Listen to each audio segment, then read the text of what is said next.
सही बच्चे हाथ जोड़ेंगे। जय बोलिए महावीर भगवान की। जय बोलिए अनंत सिद्ध परमेष्टि भगवानों की। जय बोलिए इस युग के प्रथमाचार्य श्री चारित्र चक्रवर्ती आचार्य भगवान श्री शांति सागर जी महान मुनिराज की। जय बोलिए आचार्य भगवान श्री विद्यानंद जी महाराज की। जय बोलिए आचार्य भगवान श्री श्रुत सागर जी महाराज की। जय बोलिए आचार्य भगवान श्री प्रमुख सागर जी महाराज की। जय बोलिए मुनि श्री प्रणम्य सागर जी महाराज की। जय बोलिए मुनि श्री हनुमान सागर जी महाराज की। जय बोलिए आरिका माता जी श्री चैतन्यमती माता जी की। जय बोलिए छुल्लक श्री ध्यान सागर जी महाराज की। जय बोलिए छुल्लक श्री गणेश प्रसाद वर्णी जी की। सभी ज्ञानदानम गुरुकुल के छात्र छात्रागण, अध्यापक अध्यापिकाएं, सभी नन्हे मुन्ने बच्चे, सभी श्रावक श्रेष्ठीजन, संस्थानम अभयदानम शहादा महाराष्ट्र में जितने भी जीव जंतु हैं, पशु पक्षी हैं, सभी अन्य आगंतुक अतिथि, हमारे सनावत उज्जैन इत्यादि से आए हुए सभी भक्तगण एवं वीडियो के माध्यम से सभी श्रवण कर रहे भव्यजन, सभी को सादर जय जिनेन्द्र, जयदु जड़ंदो। बंधुओं, हम सभी लोग पिछले कई दिनों से, इधर से आके लगा बेटे पीछे से, हम सभी लोग पिछले कई दिनों से मुनि श्री प्रणम्य सागर महाराज द्वारा रचित प्राकृत भाषा का एक बहुत ही रोचक महत्वपूर्ण ग्रंथ धम्म कहा का स्वाध्याय यहाँ ज्ञानदानम गुरुकुल में कर रहे हैं। आप लोगों को दिखा देते हैं इस पुस्तक को। बहुत ही सुंदर ये धम्म कहा नाम का छोटा सा लघु ग्रंथ है। इसमें कई सारी एक एक दो दो पेज की छोटी छोटी प्राकृत भाषा की लघु कथाएं हैं, जिनका हिंदी अर्थ भी साथ साथ दिया गया है। हम सभी बच्चे लोग ब्राह्मी लिपि भी सीख रहे हैं और साथ साथ प्राकृत भाषा भी सीख रहे हैं। अभी दिल्ली में आप सबके जो ज्ञानदानम गुरुकुल की दूसरी जो ब्रांच है, वहां पर लगभग 40 से 50 बच्चों ने प्राकृत भाषा सीखी। दिसंबर में उसके एग्जाम भी दिए। 20 लोगों ने एग्जाम दिए, 40-50 लोगों ने सीखी। उनमें से जो लोग योग्यता को धारण कर रहे थे उन सब ने पेपर भी दिए। तो यहाँ पर भी पिछले वर्ष भी आप लोगों के लिए थोड़ा बहुत प्राकृत कराया गया था और अब बहुत जल्द आप लोगों के प्राकृत के फॉर्म भराए जाएंगे और यहीं पर आप सभी की प्राकृत भाषा की भी कक्षा लगेगी। जैसी प्रातः काल में ब्राह्मी लिपि सीख रहे ना सब बच्चे, सब आते हैं ना ब्राह्मी में। हाँ, तो अब प्राकृत भी चलाई जाएगी। और अभी प्राकृत भाषा का जो ये ग्रंथ है धम्म कहा, क्या नाम है? हाँ, कौन से महाराज जी ने इसका संकलन किया है बताओ? प्रणम्य सागर महाराज। बहुत सुंदर, बड़े विद्वान हैं। हमने वहाँ अध्ययन किया है महाराज जी के पास, तो उनके ग्रंथों से अपने को बहुत कुछ सीखने को मिल रहा है। अब तक हमने इस धम्म कहा में, धम्म कहा माने धर्म की कथाएं, है ना? तो ऐसी धर्म की कथाएं हम यहाँ पे सीख रहे हैं। 3 कथाएं हमने पूरी कर ली हैं। आवाज आ रही है ना? सही है ना? ठीक से आ रही है? हाँ, तो सभी लोग जो भी आगंतुक अतिथि हैं वे सभी भी अपने अपने स्थान पर बैठ जाएंगे और 1 घंटे बहुत अच्छे से कथा को सुनेंगे आप सभी लोग भी, क्योंकि मंदिर तभी तक जीवित है जब तक स्वाध्याय है। जब तक स्वाध्याय नहीं रहेगा तो हम लोग मंदिर की पहचान कैसे करेंगे कि मंदिर किसका है, कब का है, क्या करना है मंदिर में आचरण। तो मंदिर है यहाँ पर नदी में, बहुत अच्छी बात है, लेकिन मंदिर के दर्शन से हमें सम्यक दर्शन की प्राप्ति होती है और साथ साथ स्वाध्याय करने से हमें तप के जो प्रभाव है ना, स्वाध्याय को परम तप बोला है आचार्यों ने इसीलिए। और तप करने से कर्मों की निर्जरा होती है ना? तो स्वाध्याय किसी ना किसी रूप में हमें किया जाए, कैसे भी, चाहे कहानी के माध्यम से, चाहे आप कोई भी पूजा भी पढ़ रहे हैं तो उसमें पूजा के अर्थ को समझना कि कौन से स्थान का वर्णन है, क्या क्या बात उसमें आई है, तो वह भी स्वाध्याय की श्रेणी में आएगा। स्वाध्याय यानी कि स्व प्लस अध्याय, हम अपने अध्ययन के लिए, अपने कर्मों की निर्जरा के लिए जो अध्ययन करते हैं उसको स्वाध्याय कहते हैं, है ना। जो आप लोग सब लोग स्कूल कॉलेज इत्यादि में पढ़ते हैं, व्यापार इत्यादि के लिए, वो स्वाध्याय है कि नहीं है दीदी? जो हम खाना बनाना सीख रहे हैं या खाना बना रहे हैं, घर के कामकाज कर रहे हैं, रुपए पैसे कमा रहे हैं, दुकान पे बैठे हैं, उसके लिए काम धंधे के लिए जो पढ़ाई कर रहे हैं आपके बच्चे लोग, तो वो स्वाध्याय में आएगा कि नहीं आएगा? आएगा। बहुत सुंदर। आ भी सकता है, नहीं भी आ सकता है, परंतु वर्तमान में जो शिक्षा पद्धति है वो केवल धनोपार्जन के लिए है ना। डॉक्टर, इंजीनियर, MBA, बहुत बड़ी बड़ी पढ़ाई करा दी कि इससे हम कैसे ज्यादा से ज्यादा रुपया पैसा कमा पाए, उससे हमारे जन्म जन्मांतर के जो कष्ट हैं वो जरूरी नहीं है वो दूर हो जाए। तो इसके लिए तो हमें ग्रंथों का स्वाध्याय करना पड़ेगा, जो जिनेंद्र भगवान ने बताए हैं, जो भगवान महावीर ने जो संदेश दिए हैं उसको पढ़ना पड़ेगा, और अपनी अपनी रुचि के अनुसार, अपनी अपनी शक्ति के अनुसार, जैसा जैसा जिसके पास समय हो उसके अनुसार।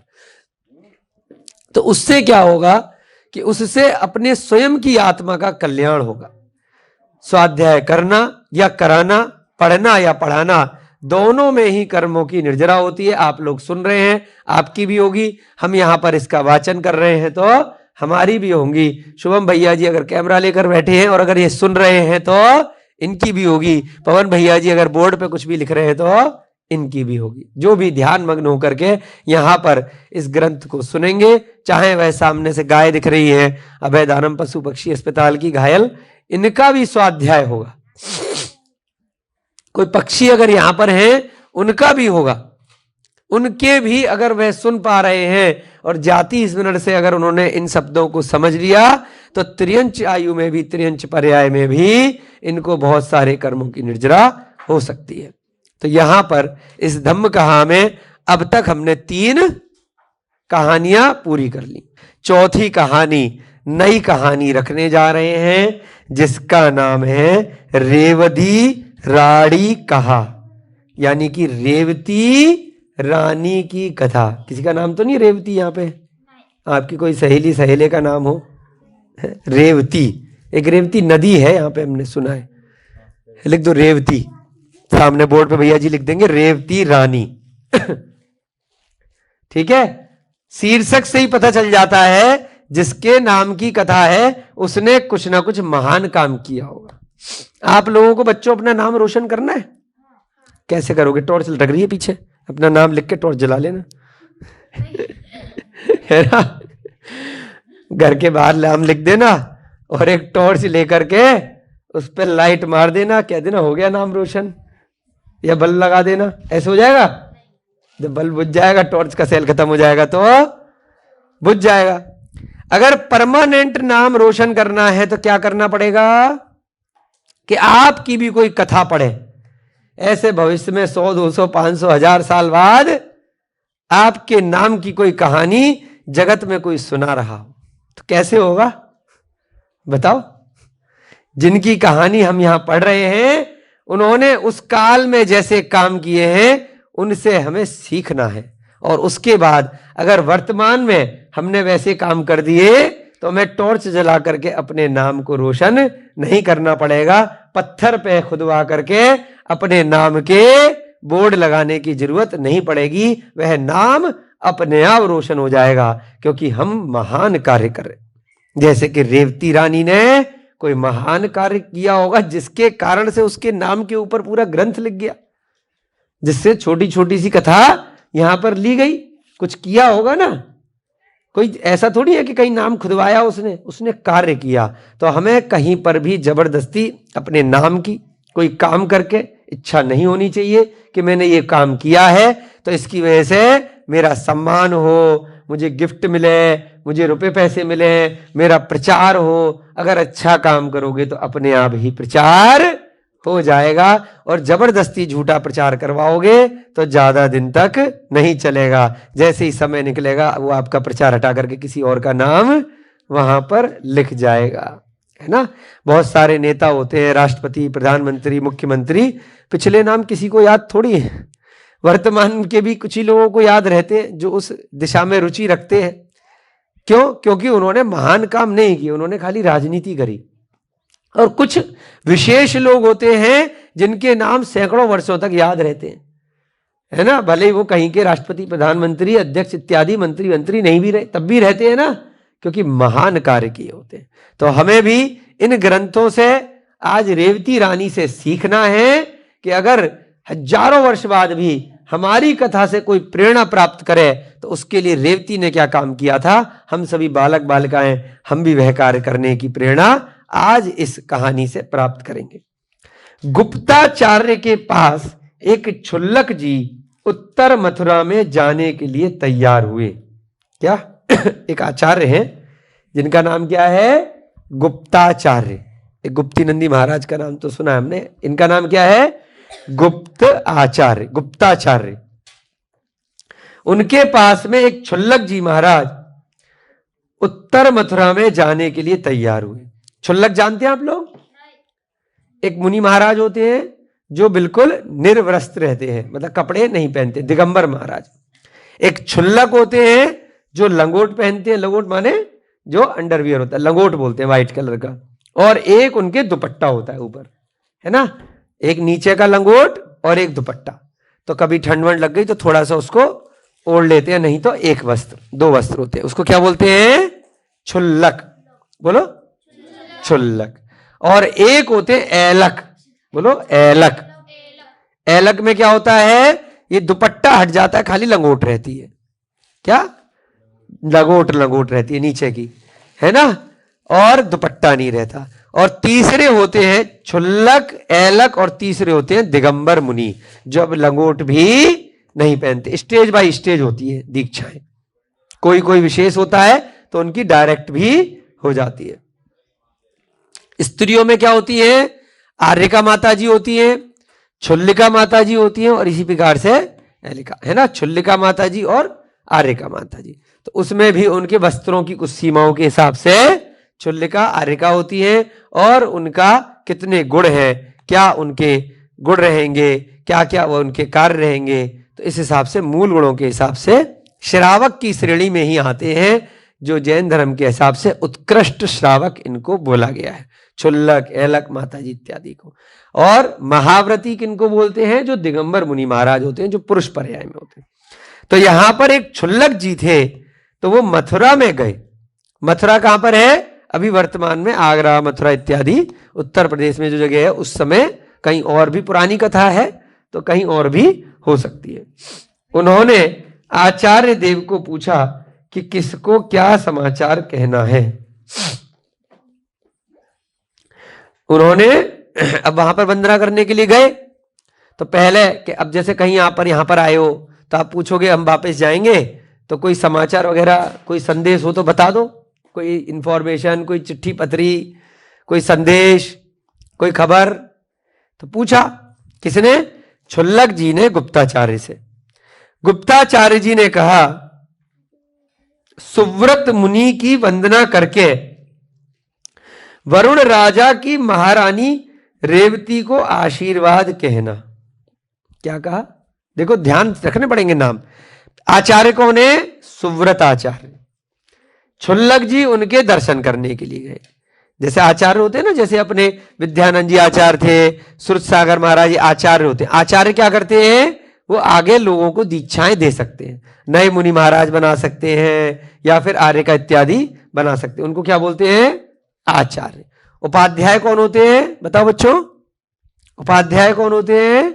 जो बड़े बड़े मुनि महाराज के संग होते हैं, उनमें पठन पाठन पढ़ाने का काम करते हैं। जैसे अपन यहाँ पे पढ़ रहे हैं ना, पढ़ा रहे हैं ग्रंथों से, ऐसी उपाध्याय का क्या काम होता है? पढ़ाने का काम होता है। मुनि महाराज कौन होते हैं? जो अन्य रह गए वो सारे की सारे साधु मुनि महाराज होते हैं।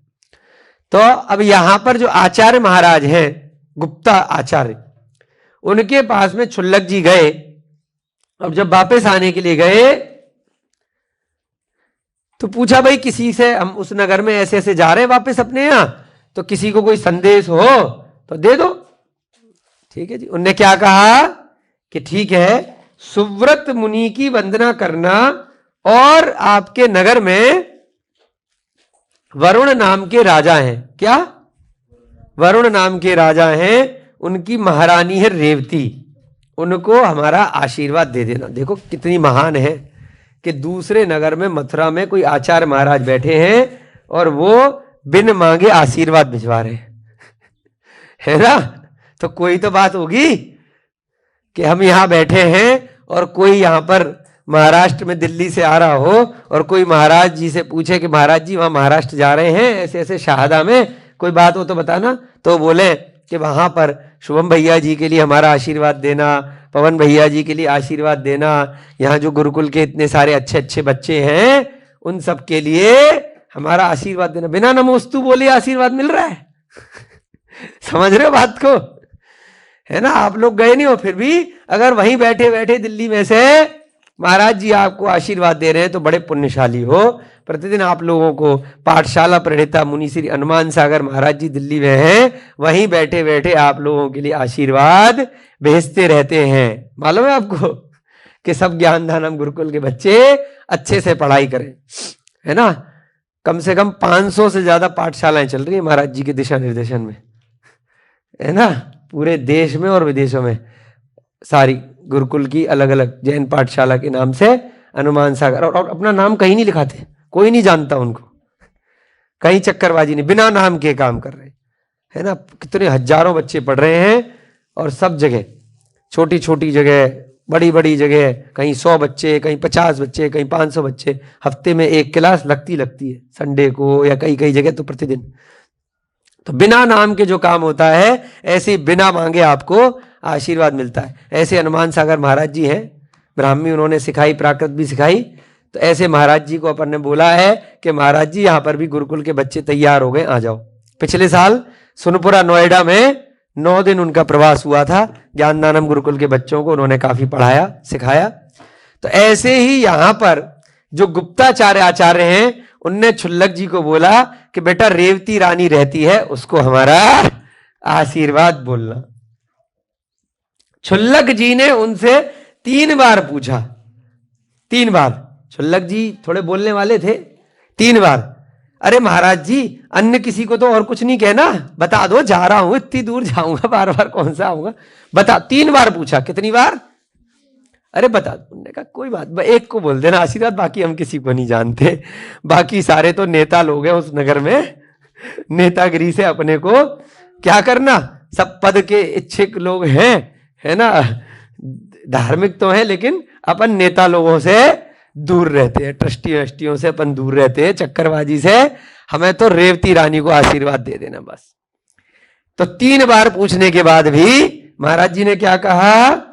गुप्ताचार्य का तो उत्तर एक ही था, उन्होंने एक ही उत्तर दिया कि भाई और किसी से कुछ नहीं कहना। अब छुल्लक जी का दिमाग घूम गया कि जरूर कोई चक्कर है, बड़ी खास भक्त लग रही है महाराज जी की। छुल्लक जी ने विचार किया, जैसे आप लोग दिमाग लगाते हो ना, इसने इसके लिए कुछ बोला है, पक्का कुछ तो गड़बड़ होगी, इसके लिए नाश्ता बना करके दिया है, 10 लोग और बैठे हैं, है ना? घर में 3 भाई बहन हैं, एक के लिए मम्मी ने खाली स्पेशली ये बोला है, पक्का इससे ज्यादा प्यार होगा। होता है ना, होता है ऐसा, बड़े भाई से या छोटे से या छोटी बहन से, तुम तो इसी को चाहती हो, मैं तो कूड़ेदान में मिली थी। मेरे लिए तो कुछ गिफ्ट आता ही नहीं है, जो चीज बनती है इसी को मिलती है। तो छुल्लक जी का दिमाग भी आप जैसे बच्चों की तरह घूमने लगा कि ऐसा क्या कारण हो सकता है जो भव्य सेन आचार्य को और अन्य मुनियों के लिए उन्होंने कुछ भी समाचार नहीं कहा। अरे मैं जिस संघ से आया हूं उनका नाम है भव्य सेन, उन तक के लिए उन्होंने आशीर्वाद नहीं दिया, उनके लिए भी समाचार नहीं दिया। और राजा की रानी बड़ी इनकी खास हो गई, रेवती, जिसके लिए स्पेशली बोल रहे हैं कि जाकर के मैं आशीर्वाद दे करके आऊं, और मैं बार बार पूछ रहा हूं किसी और के लिए कुछ बोल दो, किसी और के लिए कुछ बोल दो, लेकिन ये भी नहीं पूछ रहे कि मेरे गुरुजी वहां भव्य सेन बैठे हैं या और लोग भी हैं, उनको भी मेरा आशीर्वाद कहना, नमोस्तु कहना है। कुछ नहीं, ऐसा कैसे? मन में इस प्रकार से चिंतन करते हुए वहां से चले गए। अब जबरदस्ती तो किसी के लिए आशीर्वाद ले नहीं सकते कि चिट्ठी लिख के दे दो महाराज जी सब कुशल मंगल है। तो अब वो सोचते हुए ऐसे ही मनन चिंतन करते हुए छुल्लक भाई साहब, छुल्लक महाराज जी अपने नगर में वापस आ गए। मन में है ना, सुव्रत मुनि को नमस्कार करके वह उनके वात्सल्य से पुष्ट हुए। उन्होंने क्या कहा था? सुव्रत मुनि को नमस्कार करना है और उसके बाद रेवती रानी को आशीर्वाद देना है। तो सुव्रत मुनि के पास पहुंचे, वहां जाकर के उनको बड़ा अच्छा लगा, वात्सल्य, उन्होंने बड़ा अच्छा प्रेम से उनको व्यवस्था वगैरह करवाई, अपने संग में रखा, आशीर्वाद दिया, बहुत खुश हुए। तदनंतर भव्य सेन की वसतिका में गए। भव्य सेन मुनि ने उनसे कोई वार्ता नहीं करी। अब भव्य सेन जी महाराज जी के पास पहुंचे अपने नगर में ही। भव्य सेन जी ने भी अपना शांति से अपने ध्यान में, अपने स्वाध्याय में उसमें लगे रहे, उनसे कोई बातचीत नहीं हुई। छुल्लक जी भव्य सेन के साथ में उच्चार प्रसरण शुद्धि के लिए गए। छुल्लक ने वक्रिया से आगे के मार्ग को हरित कोमल तृण बीजों से आच्छादित कर दिया। इसे क्या बोलते हैं? उच्चार प्रश्रवण शुद्धि। ये क्या होती है? जब मुनि महाराज जी, है ना, सब लोग ध्यान से सुनो, अच्छे अच्छे नए नए शब्द आए, लिखो भैया बोर्ड पे। उच्चार, उच्चार प्रश्रवण शुद्धि, उच्चार, इसलिए बोर्ड रखते हैं ना, कई कई ऐसे शब्द हो तो लिखवा दे। उच्चार, उ आधा च, हाँ उच्चार।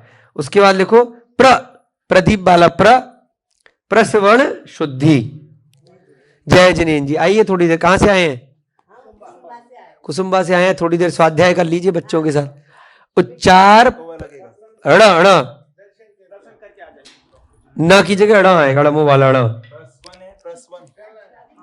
स पूरा आएगा, स पूरा, और जैसे प पे रा निकाला ऐसे ही स पे भी नीचे रा करेंगे। प्रश्रवण है ना, हाँ, वण, प्रश्रवण है ना, प्रश्रवण शुद्धि। शांतिलाल जी इनको बोलते ना बाहर लगा देंगे गाड़ी, यहां पे पाइप पे चढ़ जाएगी नहीं तो। प्रश्र, हाँ, सा पे भी रा निकालेंगे नीचे, जैसे पा पे रा है, हाँ ठीक है। प्रश्रवण, हाँ हाँ, नीचे जैसे पा पे नीचे रहा है ऐसे ही सा पे लग जाएगा, ठीक है। हाँ, प्रश्रवण, बिल्कुल ठीक। शुद्धि में दा पे छोटी की मात्रा आएगी।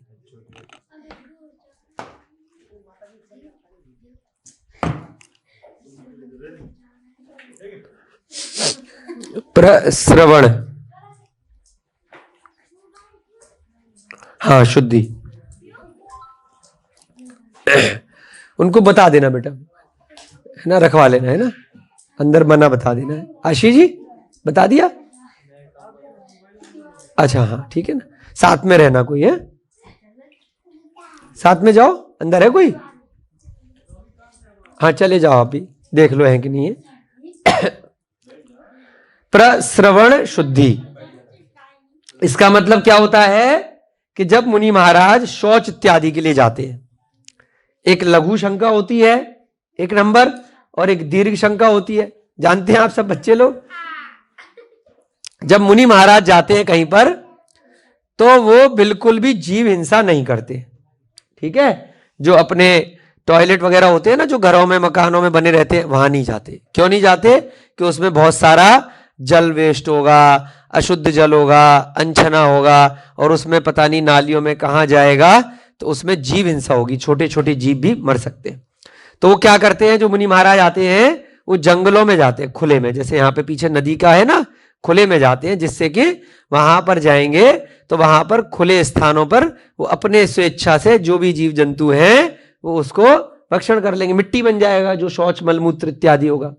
और उसमें भी ध्यान रखते हैं कि वहां पर कोई भी ऐसी जगह नहीं हो जो हरी घास हो, पेड़ पौधे हो, या फिर कोई भी ऐसा स्थान हो जहां पर लोग बाग देख ले, है ना। थोड़ा सा निर्जन स्थान होना चाहिए, ओट होनी चाहिए, है ना, छुपी हुई जगह होनी चाहिए। खुले में ऐसे चौड़े में नहीं शौच इत्यादि करते हैं, कहीं कोने में जाकर के, जहां पर कोई भी महिला पुरुष बच्चे इत्यादि आकर के हंसी मजाक नहीं बनाए, है ना। अपन लोग भी कई बार खेतों वगैरह में जाते हैं ना, कई लोग गांव के और सब यहाँ के, तो वो ऐसे स्थान पे जाना चाहिए जहां पर कोई देखे नहीं।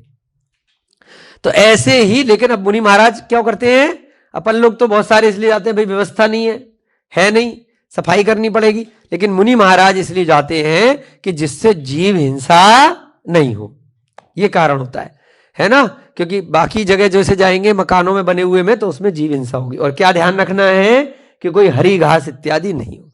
तो अब छुल्लक जी को मजा सूझा, जब छुल्लक जी और भव्यसेन जी दोनों सुबह प्रातः काल में इस काम के लिए उच्चार प्रसवण शुद्धि यानी कि शौच इत्यादि के लिए निकले, तो छुल्लक जी ने क्या किया, विक्रिया से आगे के मार्ग को हरित कोमल तृण बीजों से आच्छादित कर दिया। अब कहने को तो छुल्लक जी थे, लेकिन उनको विक्रिया रिद्धि हो गई थी तप के प्रभाव से, है ना।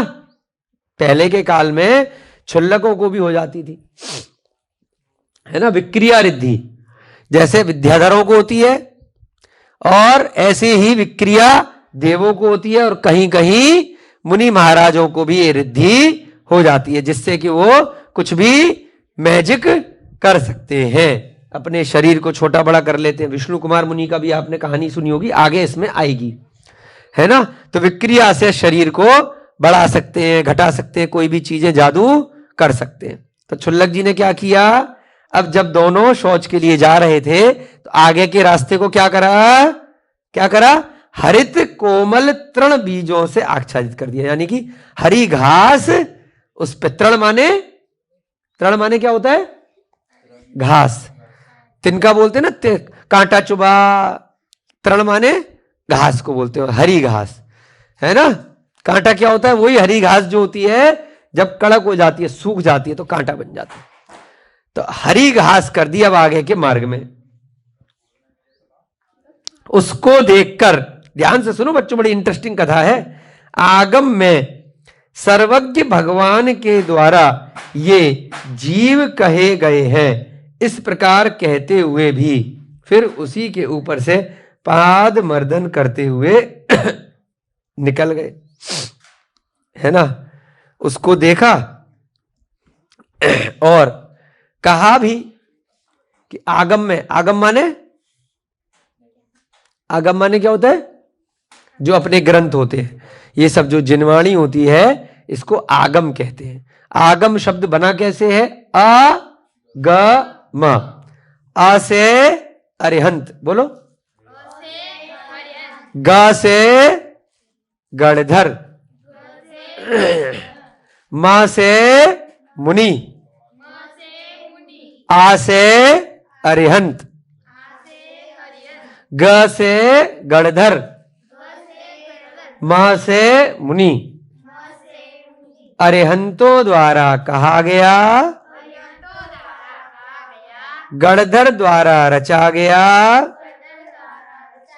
मुनि द्वारा बताया गया, आगे, है ना, सिखाया गया।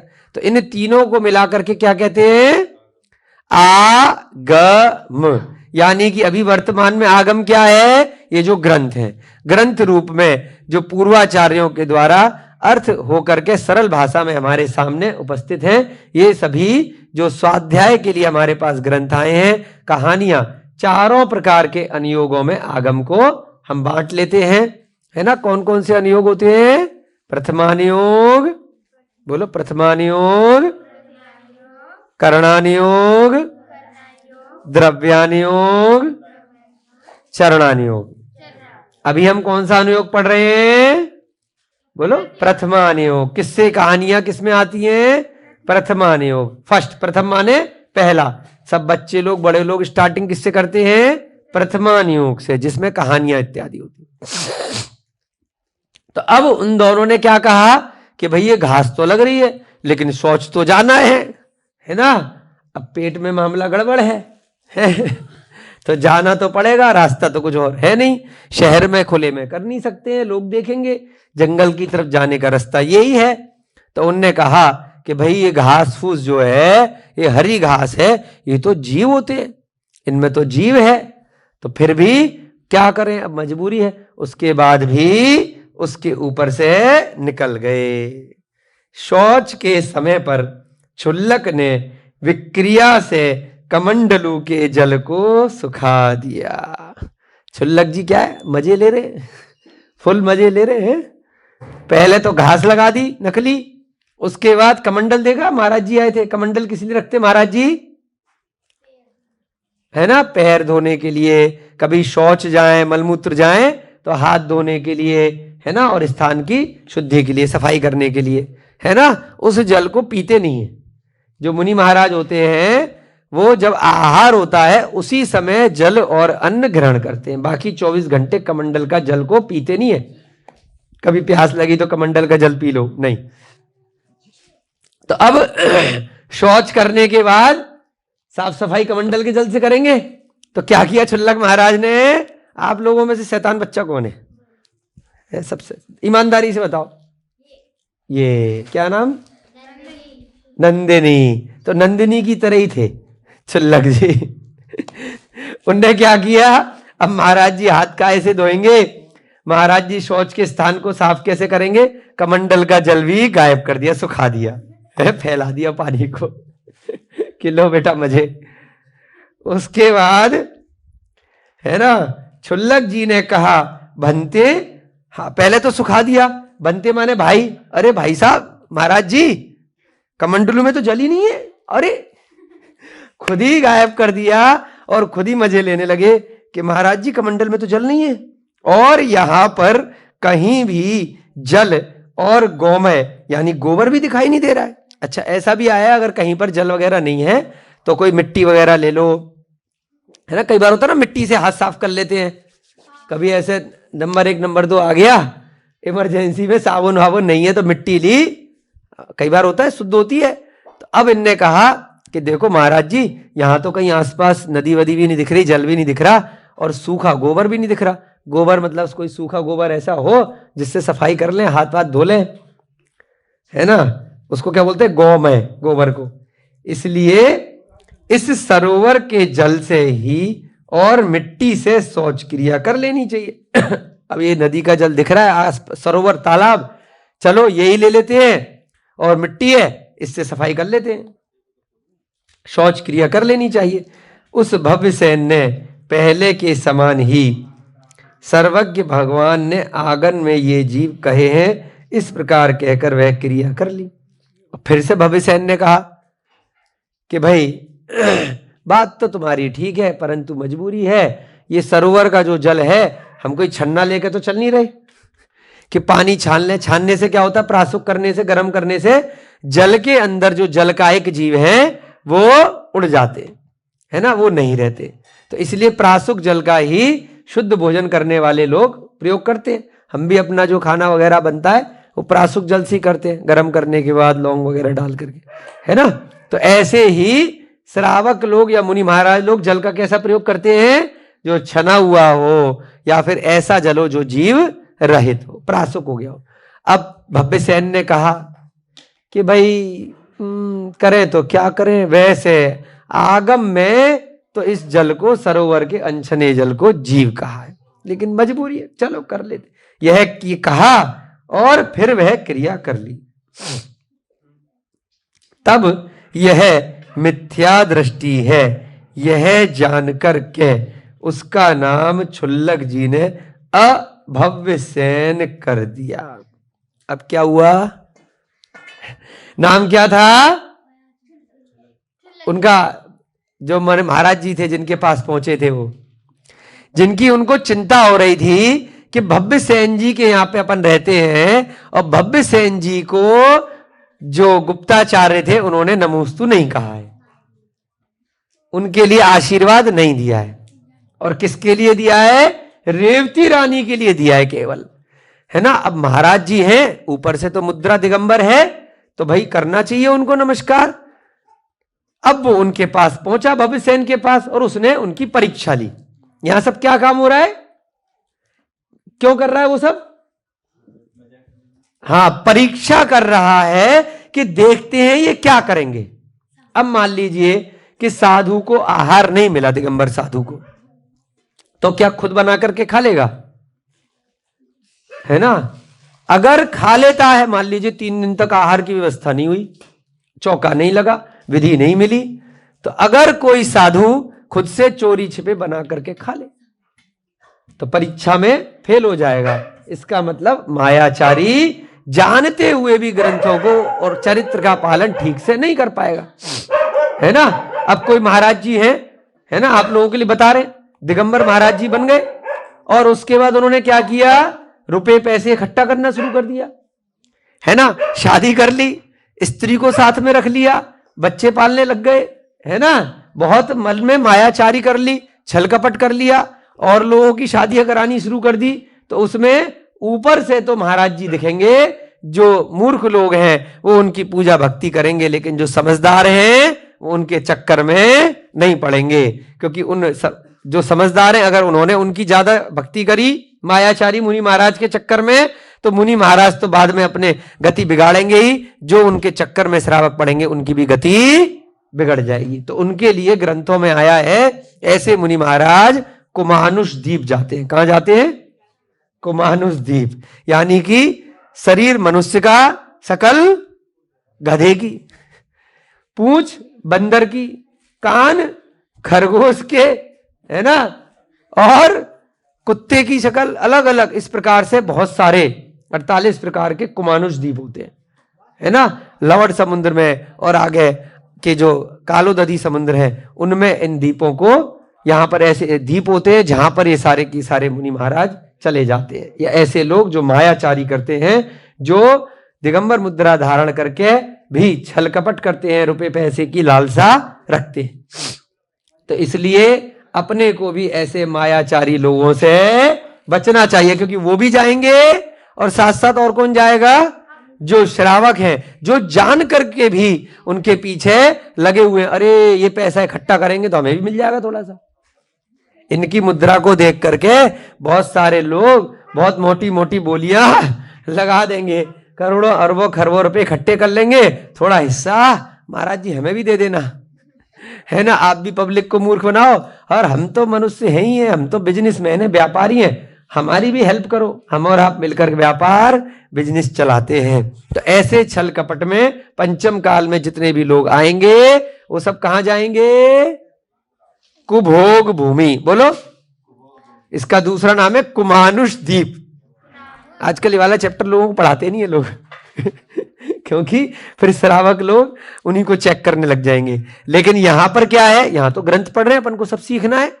तो यहां पर गुप्ताचार्य जी ने भव्यसेन जी को नमोस्तु क्यों नहीं बोला?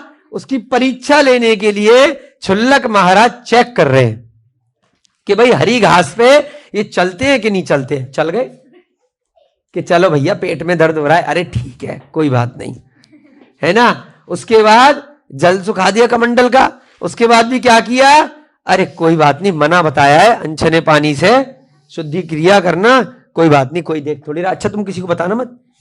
क्षुल्लक जी को बोल दिया, अपन दोनों देखो, दोनों को दिक्कत हो रही है, तुम्हारे भी पेट में दर्द है, हमारे भी पेट में दर्द है, सोच तो जा नहीं है, तुम भी देखो, किसी को बताना मत, मैं भी किसी को नहीं बताऊंगा, चोरी छिपे अपन कर लेते हैं। तो ऐसे करके भव्यसेन जी ने दोनों गलत काम कर लिए। तो क्षुल्लक जी तो इतने तपस्वी थे, इसीलिए चेक कर रहे थे, तभी तो उन्हें विक्रिया भी थी कि भाई वो ऐसे चेक भी कर सकते हैं, बैठे बैठे कमंडल का जल सुखा दिया, हरी घास पैदा कर दी। तो उनने कहा मामला गड़बड़ है, उनने मनी मन उनका नाम क्या कर दिया, भव्यसेन से अभव्यसेन कर दिया। भव्य का मतलब होता है जो मोक्ष जाएंगे, और अभव्य का मतलब होता है जो मोक्ष नहीं जाएंगे, यानी कि मिथ्या दृष्टि है। इसको तो सम्यक दर्शन है ही नहीं, ये तो गड़बड़ घोटाला है, बाहर कुछ और अंदर कुछ, अंतरंग में परिग्रह है और बाहर छल कपट है, मायाचारी है।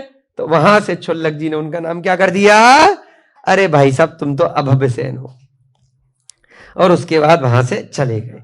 तदनंतर कितने ही दिनों के बाद पूर्व दिशा में क्षुल्लक जी ने यज्ञोपवीत से युक्त पद्मासन में स्थित चतुर्मुख ब्रह्म का स्वरूप विक्रिया से किया। अब क्या किया? क्षुल्लक जी तो क्षुल्लक जी हैं, ये आवाज कैसे बंद हो गई? आ रही? हाँ, क्षुल्लक जी ने, ब्रह्मा जी देखे आपने?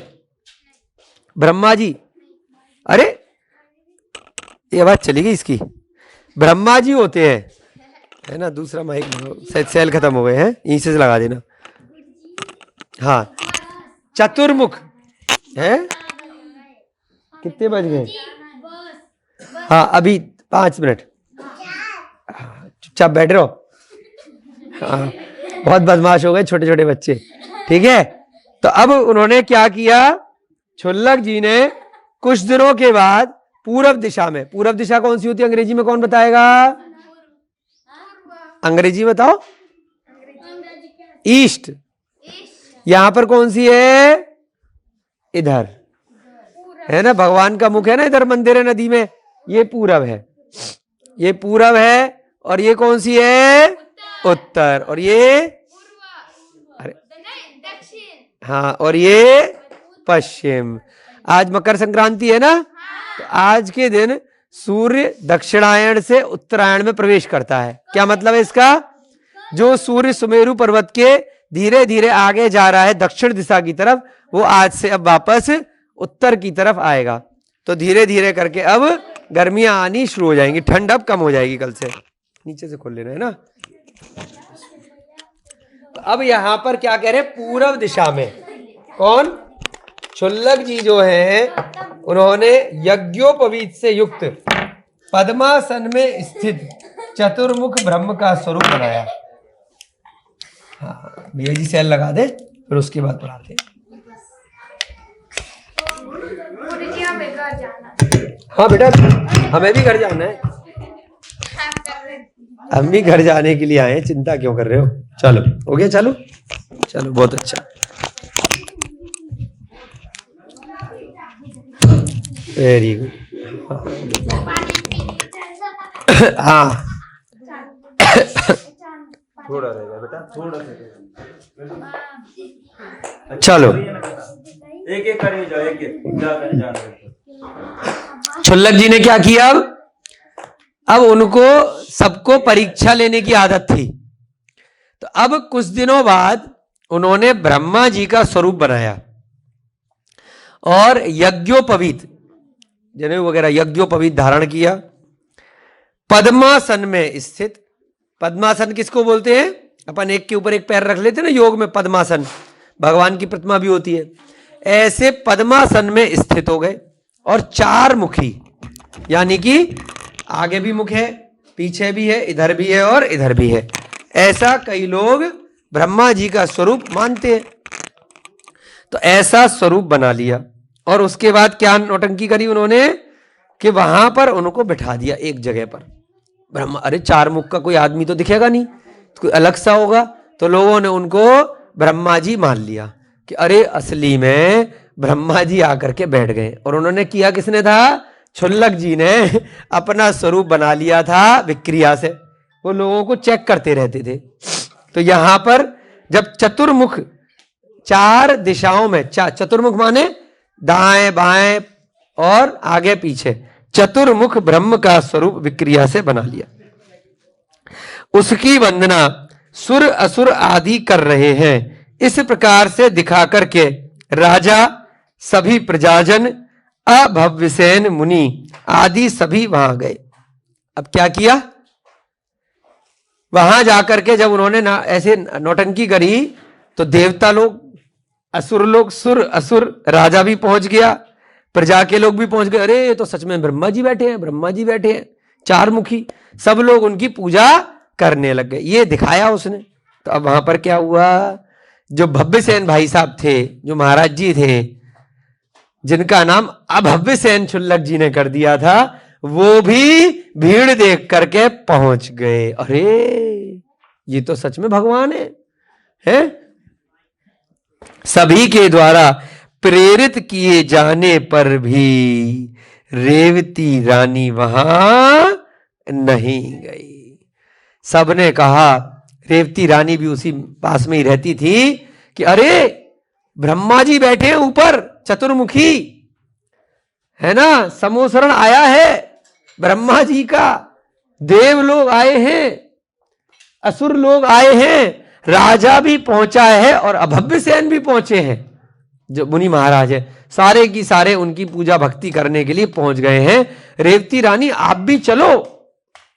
तो रेवती रानी वहां नहीं गई। इसी प्रकार उस क्षुल्लक ने दक्षिण दिशा में गरुड़ पर आरूढ़ चतुर्भुज से सहित चक्र, गदा, शंख, तलवार को धारण करने वाले वासुदेव का रूप बनाया। पूरब दिशा में किसका बनाया? ब्रह्मा का। पूरब वाली दिशा में तो ऊपर ब्रह्मा जी का रूप बना लिया और सारे की सारी भीड़ पहुंच गई। और दूसरी कौन सी दिशा थी? दूसरी दिशा कौन सी है? दक्षिण दिशा में। दक्षिण दिशा में गरुड़ पर आरूढ़, गरुड़ माने जो गरुड़ होता है ना, गरुड़ के विमान पे बैठ जाते हैं वासुदेव। गरुड़ गिद्ध को बोलते हैं ना, गरुड़। गरुड़ एक पक्षी होता है, उस पक्षी पर विष्णु या वासुदेव को दिखाते हैं, है ना, अन्यमति में। तो वहां पर उन्होंने क्या किया, असली का एक बड़ा सा, हम मूर्ति वूर्ति बनाते हैं, बहुत सारे मंदिर होते हैं, तो यहां पर अब विक्रिया थी क्षुल्लक जी को, कुछ भी बना सकते हैं। उन्होंने दक्षिण दिशा में गरुड़ पर आरूढ़ चतुर्भुज से सहित, यानी कि यहां पे चार भुजाएं है ना, उनकी क्या होती है, दो हाथ इधर, चतुर्भुज से सहित चक्र था उनके हाथ में, एक गदा थी, एक शंख था और एक तलवार। चारों भुजाओं में क्या क्या है? एक में गदा है, एक में तलवार है, एक में शंख है और एक में चक्र है। ऐसी चतुर्भुज से सहित वासुदेव का रूप बना लिया। अरे लोगों को लगा कि अरे सचमुच के विष्णु भगवान आ गए। सारी भीड़ पब्लिक वहां पहुंच गई देखने के लिए, परंतु रेवती रानी वहां पर भी नहीं गई, क्योंकि ऐसा कुछ होता ही नहीं है, ये तो सब काल्पनिक बातें हैं। उसने इतना ग्रंथों में पढ़ रखा था, वो तो अपने सम्यक दर्शन, सम्यक ज्ञान से सहित थी, वो फालतू बातों पर विश्वास करती नहीं थी। उसे इतना पता था कि हाँ देव लोग होते हैं, हाँ विद्याधर होते हैं, हाँ मुनि महाराज को विक्रिया हो सकती है, परंतु ये भगवान नहीं है, ये तो देव लोग हैं, चाहे विष्णु हैं, चाहे ब्रह्मा हैं, चाहे महेश हैं, या ये सब क्या हैं, देवता हैं। देवता से अपना रूप बना सकते हैं, परंतु संसार में ही भटक रहे हैं। चार गतियों में से एक गति है देव गति, उनको भी बाद में मनुष्य जन्म लेकर के दिगंबर दीक्षा धारण करके फिर मोक्ष जाना पड़ेगा, तभी इन कष्टों से निकल सकेंगे। बाकी देवता लोग ये सारे नाटक कर सकते हैं, तो इसलिए वो उनकी पूजा नहीं करती थी। रेवती रानी पक्की सम्यक दृष्टि थी, तो वो वहां पर भी वसुदेव के पास में नहीं गई। दूसरे दिन अब इस क्या क्या किया क्षुल्लक ने, पश्चिम दिशा में वृषभ पर आरूढ़ पार्वती के मुख कमल को देखते हुए, सिर पर जटा धारण किए हुए, गणपति से सहित हजारों देवों से वंदित शिव के वेश का रूप दिखाया। अब जो भी अन्यमति अलग अलग देवी देवताओं को पूछते हैं, सबको उसने क्षुल्लक जी ने बनाया। अब किसको बनाया तीसरे दिन? कि पार्वती बनाई, कि जैसी बताते हैं वो लोग उसी प्रकार से चलो, ग्रंथों के उनके कहानियों के आधार से पार्वती जी बना दी। उनके मुख कमल को देखते हुए, पार्वती जी बैठी हैं, उनके मुख को देखते हुए सिर पर जटा धारण कर रखी है, और गणपति यानी कि गणेश जी भी बैठे हैं वहीं पर, हजारों देवों से वंदित बहुत सारे देव उनकी पूजा कर रहे हैं। ऐसे शिव जी के वेश को बना लिया। शिव जी का भी देखा होगा ना आपने मूर्तियों में, फोटो वगैरह में। ऐसे ही उन्होंने तीसरी दिशा में जाकर के तीसरे दिन क्या किया, शिव जी बना लिए, शिव, पार्वती, गणेश और हजारों देव विक्रिया से बना डाले। पुनः क्षुल्लक ने उत्तर दिशा में, अब भाई साहब तीन तो बना दिए, ब्रह्मा, विष्णु और तीसरे शिव जी यानी कि महेश, तीन दिशाओं में तीन बना दिए। तब भी रेवती रानी नहीं आई, बाकी पब्लिक सब पहुंच गई। अब चौथे दिन क्या किया, उत्तर दिशा में क्या किया क्षुल्लक जी ने, समोसरण लगा दिया। क्या किया? समोसरण। अरिहंत भगवान को ले जाकर के बैठा दिया, इनसे तो आएगी। समूह सरल के बीच में 8 प्रतिहार्यों से सहित सुर असुर मनुष्य विद्याधर मुनि समूह से वंदित पर्यंक आसन पर बैठे हुए तीर्थंकर का स्वरूप बना दिया कि भाई ये तो पक्की जैनी है, इसने ग्रंथों में पढ़ रखा है, तो तीर्थंकर के दर्शन करने तो आएगी। अब बताओ रेवती रानी आएगी कि नहीं आएगी? आएगी, अभी पता चल जाएगा, है ना। पूरा की पूरा समोसण बना दिया जो कुबेर बनाया करता है असली के। जब अरिहंत भगवान जब जाकर के मोक्ष से पहले केवल ज्ञान उनको प्राप्त होता है तो उनकी वाणी समूह में गर्धड़ के माध्यम से खिरती है। इतना विशाल मान स्तंभ, इतने विशाल समूह की रचना, है ना। अभी ध्यान मुनि महाराज जी आए थे ना दुर्लभ सागर, तो उन्होंने समूह का एक दिन पूरा वीडियो दिखाया था हमारे शुभम भैया जी ने। इतना बड़ा समूह उस क्षुल्लक ने नकली में बना दिया। वहां पर भी सभी लोग उस रूप को देखने के लिए गए। कौन? सुर असुर मनुष्य विद्याधर मनुष्य मुनि महाराज त्रियंच सब पहुंच गए, परंतु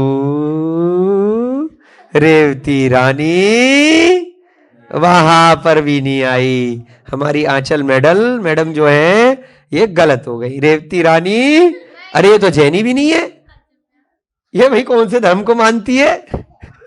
रेवती रानी समूह में भी नहीं गई, अरिहंत भगवान की पूजा करने भी नहीं गई। रेवती रानी ने सोचा कि तीर्थंकर तो 24 पड़े हैं, वसुदेव 9 हैं, रुद्र 11 हैं, और ये सारे की सारे तो अतीत काल में हो चुके। भाई 24 तीर्थंकर होते हैं, महावीर भगवान हो चुके हैं, 25 तो होते नहीं है, भारत क्षेत्र के आर्य खंड में हम रह रहे हैं, और वसुदेव भी 9 हैं, रुद्र भी 11 हैं, ये सब तो अतीत यानी कि पास्ट में हो चुके हैं। वर्तमान में इनका अभाव है, और जिन आगम में इनके कथन का अभाव है। जो मैंने ग्रंथ पढ़े हैं पूर्वाचार्यों के, जो बातें सुनी हैं, ये हो ही नहीं सकता, ये जरूर कोई छल कपट मायाचारी है, ये असली के भगवान है ही नहीं। जैसे 3 दिन से कोई ड्रामा चल रहा है, ब्रह्मा जी भी आ गए, वसुदेव भी आ गए, विष्णु जी भी और शिव जी भी आ गए, ये भी कोई नकली पाखंड ही चल रहा है। 24 तीर्थंकर के बाद 25वें तीर्थंकर होते ही नहीं है, वो तो अगले काल में दूसरे तीर्थंकर आएंगे। अभी तो पंचम काल चल रहा है, और जिनागम में इसका अभाव है। वह क्षुल्लक फिर दूसरे दिन रोग से अपनी देह को बिल्कुल छीण करके आहार चर्या करने के लिए रेवती रानी के समीप आया, है ना। अब उस क्षुल्लक ने क्या किया, उसे समझ में आ गया कि हम गुप्ताचार्य महाराज के पास गए थे, उनने इसी को खाली आशीर्वाद देने के लिए क्यों बोला है, कुछ ना कुछ मामला गड़बड़ है। बहुत तेज स्त्री है, बहुत इंटेलिजेंट है। सारा नगर आ गया, सारे राजा महाराजा आ गए, यहां तक कि अभव्य सेन मुनि महाराज भी यहां आ गए, देव भी आ गए, असुर भी आ गए, और यही नहीं आ रही है, क्या गड़बड़ है। तो वो सीधे उसके घर के पास पहुंच गए क्षुल्लक जी, कि चलो पकड़ करके लिए चले इसको। क्षुल्लक जी आहार लेने के हिसाब से वहां पर पहुंच गए और अपनी देह को बिल्कुल छीण कर दिया कि हाय रे, पता नहीं कितने दिन से भूखे हैं, महीनों से खाना नहीं मिला है, दे दो बेटा दे दो। अपना लोटा लेकर कुटिया लेकर के पहुंच गए आहार चर्या के लिए। अब वहां पर माया से मूर्छित होकर के गिर पड़े। जैसे ही उसके गेट पे पहुंचे, बेहोशी का नाटक करके गिर गए कि पता नहीं कितने दिन से मरने को बैठे थे, कुपोषण के शिकार थे, आहार ही नहीं मिला, कोई भोजन ही नहीं करा रहा, और बेहोश होके गिर गए। ये भी माया से, है ना, दिखावा कर रहे, विक्रिया है। रेवती इस प्रकार सुनकर शीघ्र घर से बाहर आई, है ना। अब उसे नहीं मालूम है कि भाई असली है कि नकली है, मुनि महाराज तो हो सकते हैं। तो फटाफट से बाहर आई और अन्य जनों के साथ भक्ति से उसको ग्रहण करके घर के भीतर ले गई और उपचार किया। उनको अंदर ले गई, उनकी मलम पट्टी करी, पानी वानी डाला, उनको ठीक किया घर के अंदर ले जा करके, जिससे वह ठीक हो गए। अब ठीक हो गए। अब जैसे कि हमने कल की कहानी में उद्दायन राजा के में पढ़ा था, वैसे ही कुछ कुछ लग रहा है यहां पर भी होने वाला है। आहार इत्यादि उस मुनि महाराज ने वहां पर ले लिया, और फिर क्या किया, उसके बाद वाह क्या किया? पहले तो 4 दिन तक उसकी अलग अलग तरीके से परीक्षा ली, अब ये वाली भी परीक्षा ले रहे हैं कि देखते हैं क्या करती है। आहार करके उस क्षुल्लक ने दुर्गंधित वमन कर दिया, वहां पर खूब उल्टी कर दी। वमन और अपने शरीर को प्रक्षालित करके पश्चाताप से वह रोती हुई स्थित थी। अब वही उसके ऊपर उल्टी कर दी थी, अपने शरीर को भी साफ किया और उस जगह को भी, है ना, साफ किया जो भी उन्होंने उल्टी कर दी थी। और उसके बाद रेवती रानी कुछ नहीं बोली, रोने लगी। और क्या बोली कि भाई मुझसे कोई गलती हो गई, मैंने कुछ गलत आहार दे दिया। तभी संतुष्ट हुए क्षुल्लक ने सारा की सारा वृतांत कह सुनाया। उन्होंने अपनी माया को समेट लिया और कहा कि हम तुम्हारे सम्यक दर्शन से, तुम्हारी भक्ति से बहुत प्रसन्न हुए। ऐसे ऐसे हम गए थे, गुप्ताचार्य महाराज ने तुम्हारे लिए आशीर्वाद भेजा है। ऐसी थोड़ी ना जाकर आशीर्वाद दे देंगे। अब दिया आशीर्वाद, पहले उसको चेक किया उन्होंने कि इसी के लिए आशीर्वाद क्यों दिया, और भव्य सेन और इतने बड़े बड़े मुनि महाराज इस नगर में विराजमान है, उनके लिए आशीर्वाद क्यों नहीं दे रहे। तो पहले उनको जाकर के चेक किया, उसके बाद यहां पर चेक किया। तो ये भी परीक्षा में कितने नंबर मिले? 100 में से 100 नंबर। गुरु के द्वारा प्रदत्त आशीर्वाद भी कह दिया। इस प्रकार सम्यक दर्शन के भाव से रहित भव्यसेन द्रव्य श्रवण मूढ़ता के कारण हुआ, इसलिए रेवती के समान जिनागम की भावना से प्रवर्तित करना चाहिए। अब यहां पे क्या कहा, जो हमने पहले बताया था ना कि सम्यक दर्शन का अभाव था, उसके कारण से भव्यसेन क्या बन गया? द्रव्य श्रवण बन गया। यानी कि केवल श्रवण माने दिगंबर मुनि महाराज, द्रव्य यानी कि द्रव्य बाहर से दिखावे का मुनि महाराज रहा, भाव से श्रवण, अंतरंग से नहीं रहा, है ना। एक होता है अंतरंग, एक होता है बहिरंग। बहिरंग माने बाहर वाला और अंतरंग माने अंदर वाला। तो अंदर और बाहर दोनों प्रकार से जरूरी होता है। तो जो भव्यसेन था केवल दिखावे का श्रवण था, और असली कौन थी? रेवती थी। स्त्री होकर के भी उसने जिन आगम की इतनी पक्की श्रद्धान करी, तो ऐसी ही भावना को हम सभी को धारण करना चाहिए, प्रवर्तित करना चाहिए। तो हमें जो भी हम ग्रंथों को पढ़ रहे हैं उस पर प्रगाढ़ श्रद्धान करना चाहिए। हमें चारों प्रकार की कषायों से, क्रोध मान माया लोभ से, और 5 प्रकार के पापों से, हिंसा झूठ चोरी कुशील परिग्रह से हमेशा अपने जीवन को बचा के रखना चाहिए और अच्छे श्रावक के गुणों को अपनाना चाहिए। रेवती रानी की कथा से हमें क्या प्रेरणा मिली कि नकली का अगर माया से कोई समूह शरण भी लगा दे, फिर भी हमें उस पर विश्वास नहीं करना है। पंचम काल चल रहा है, हो सकता है हमारी कोई परीक्षा ले रहा हो। जो भी हम ग्रंथ पढ़ें उसमें कट्टरता के साथ उसमें पूरा श्रद्धान करें, लेकिन आपस में कट्टर होकर के हम लड़ाई झगड़े नहीं करें कि तेरी पद्धति गलत है, मैं लट्ठ लेकर के तेरी पिटाई करूंगा। आपस में युद्ध इत्यादि नहीं करने हैं, किसी प्रकार की कषाय नहीं करनी है। सम्यक दर्शन पे अपना पक्का श्रद्धान करना है। जबरदस्ती अनजाने में, मिथ्या ज्ञान में हमें दूसरों को मिथ्या दृष्टि कहने से बचना है कि भाई मेरा वाला सही है, तेरा वाला गलत है, मैं सम्यक दृष्टि, तू मिथ्या दृष्टि, ऐसे चक्कर में नहीं पड़ना है। अपने स्वाध्याय को धीरे धीरे हमें इसी प्रकार से आगे बढ़ाना है। 4 कथाएं आपकी हो गई हैं, बड़ी रोचकता के साथ सारे नन्हे मुन्ने बच्चे इन कथाओं को सीख रहे हैं, और हमें उम्मीद है कि अपने जीवन में भी कुछ ना कुछ आचरण में इन कथाओं से परिवर्तन लेकर के आएंगे। जय बोलिए महावीर भगवान की, अनंता अनंत सिद्ध परमेष्ठी भगवानों की, आचार्य भगवान श्री विद्यानंद जी महाराज की, मुनि श्री प्रणम्य सागर जी महाराज की, मुनि श्री अनुमान सागर जी महाराज की, आचार्य भगवान श्री प्रमुख सागर जी महाराज की, आचार्य भगवान श्री श्रुत सागर जी महाराज की, प्राकृत ग्रंथों के रचयिता सभी पूर्वाचार्यों की, सभी को जय जिनेन्द्र, जय अदू जड़ंदो।